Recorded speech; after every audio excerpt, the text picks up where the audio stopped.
There was one announcement I meant to say. We listened to everyone last year. Our closing hymn on the last great day wasn't the traditional hymn, the God Be With You. And we listened, it's in the book, and we're going to sing it on the last great day. So your comments do matter.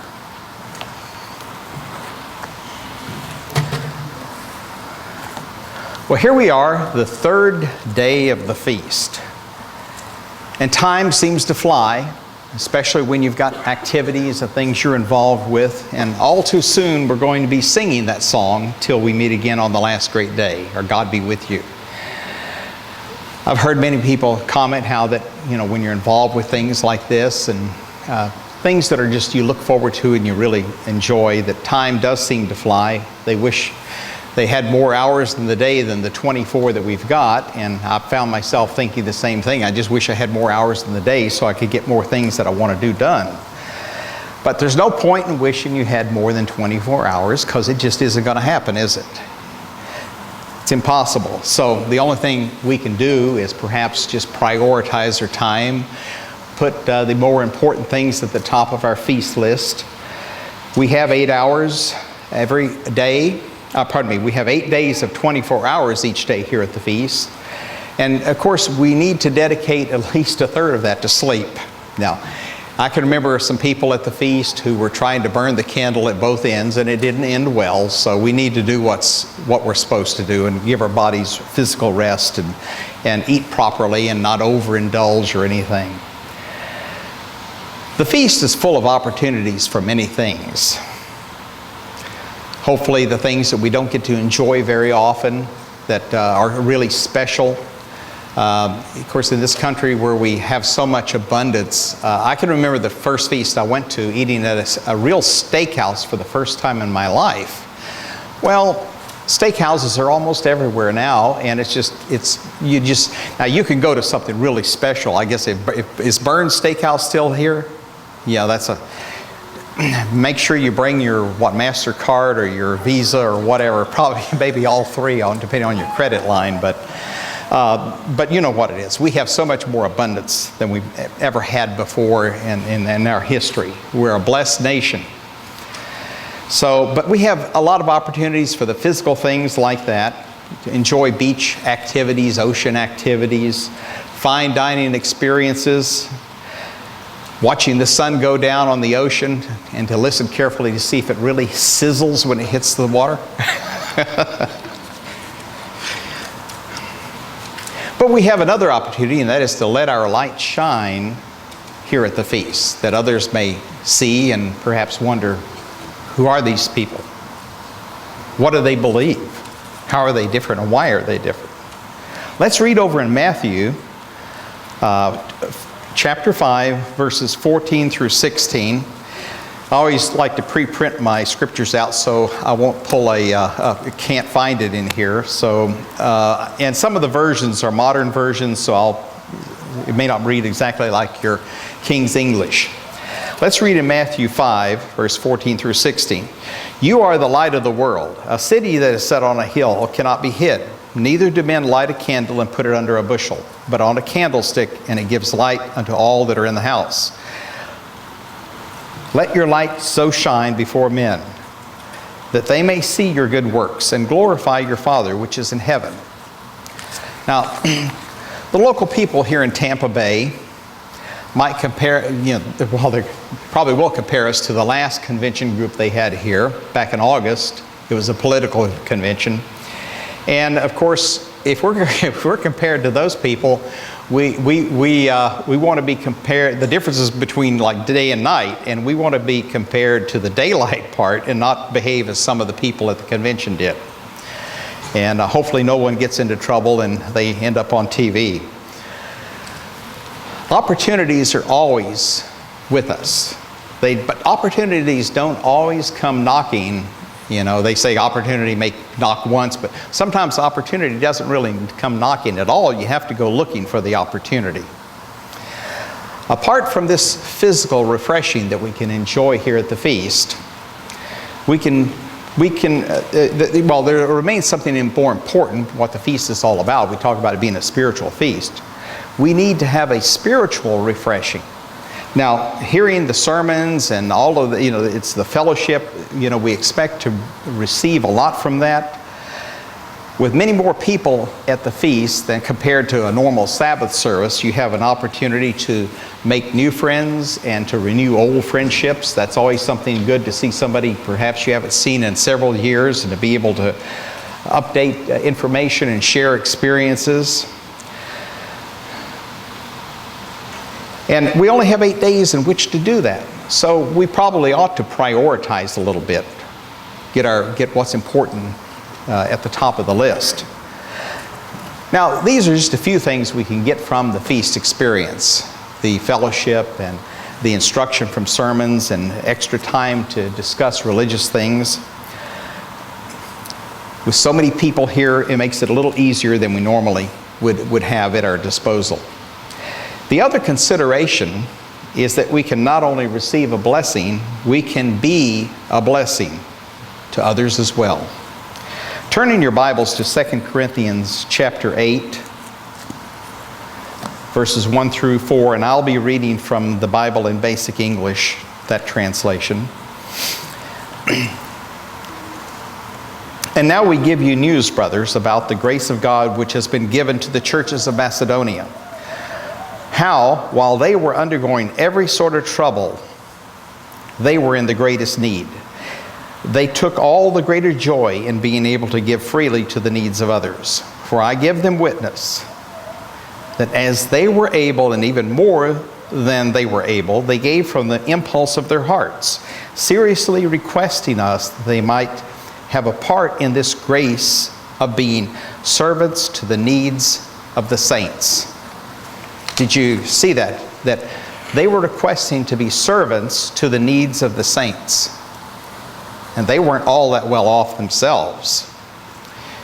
In using the word saints in the true biblical sense, I'm not using it like the world uses it. The saints is being used in the sense that the saints are not perfect. I saw a bumper sticker, Christians are not perfect, they're just forgiven. That's how we have the saints are the people who are dedicated. They are committed to this way of life, to Jesus, to the Bible. And that's what it doesn't mean we're perfect or any of us are perfect. We're not perfect, far from it. But we are forgiven. And as we confess our mistakes and our sins, He is just to forgive us. Here's a question. How many commandments were we given? Most would say 10, at least at Sinai, right? I mean, we were 10 commandments. Well, turn to John 13. John 13, verse 34.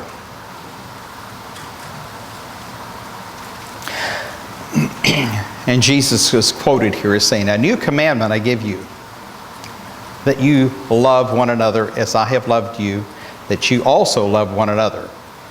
Jesus calls this a new commandment. I know that He summed up the law in 2, love God and love your neighbor. But nevertheless, He called this a new commandment. So it's a little variation, but He calls it a new one.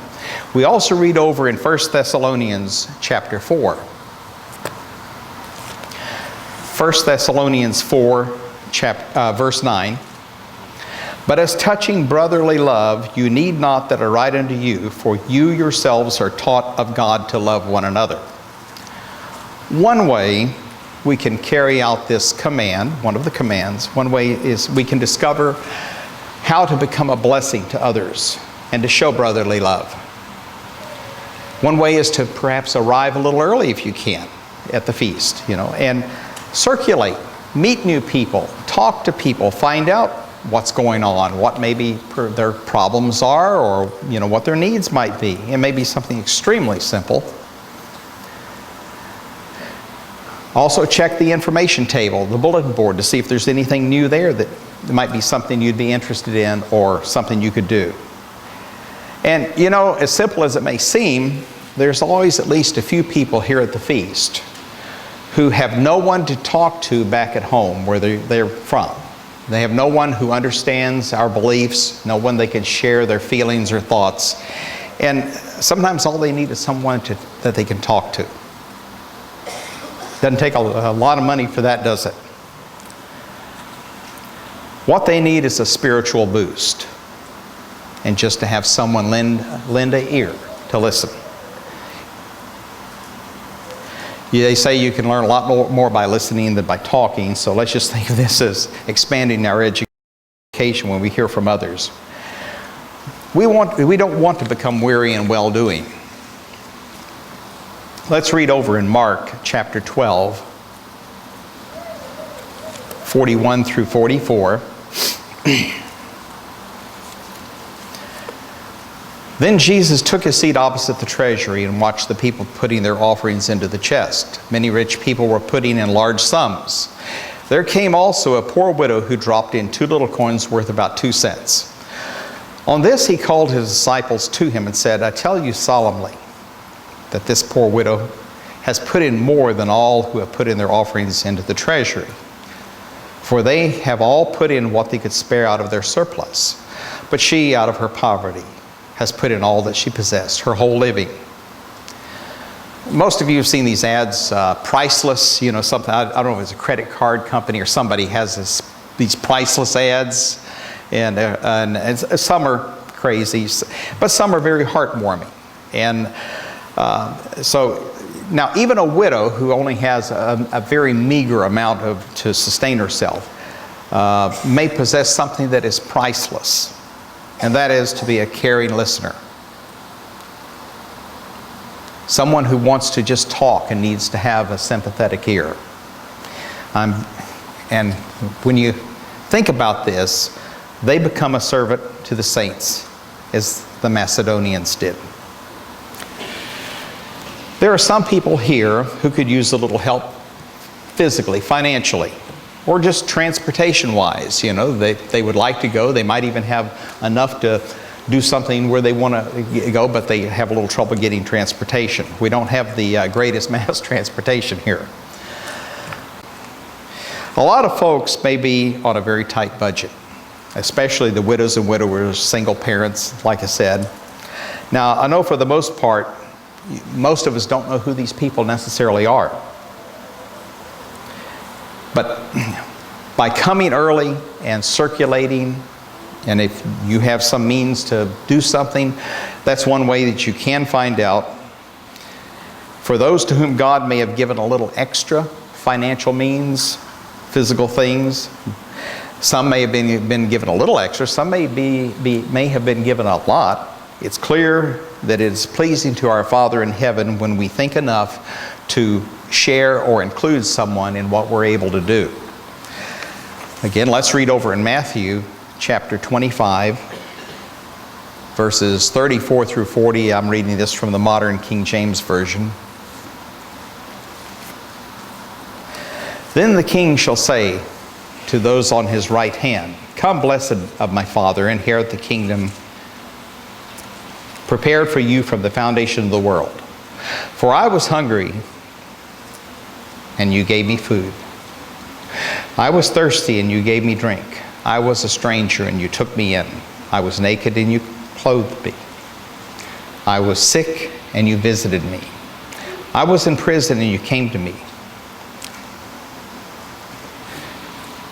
Then the righteous shall answer him, saying, Lord, when did we see you hungry and feed you, or fed you, or thirsty and gave you drink? When did we see you a stranger and took you in, or naked and clothed you? Or when did we see you sick or in prison and came to you? And the king shall answer and say, Truly I say to you, inasmuch as you did it for one of the least of these my brothers, you've done it to me. When we're here at the feast and see a brother or a sister who could use a hand, or just needs someone to listen, just somebody to talk to, let's do our part to make this feast the most memorable feast that they've ever had. In the end, there are only a few things that we need to put at the top of our to-do list for the feast. And we have to decide what that is. Nobody should be telling us. We decide on our own. In conclusion, turn to Matthew 25. Well, you're already there. Matthew 25, let's read verse 23. His Lord said to him, "Well done, good and faithful servant.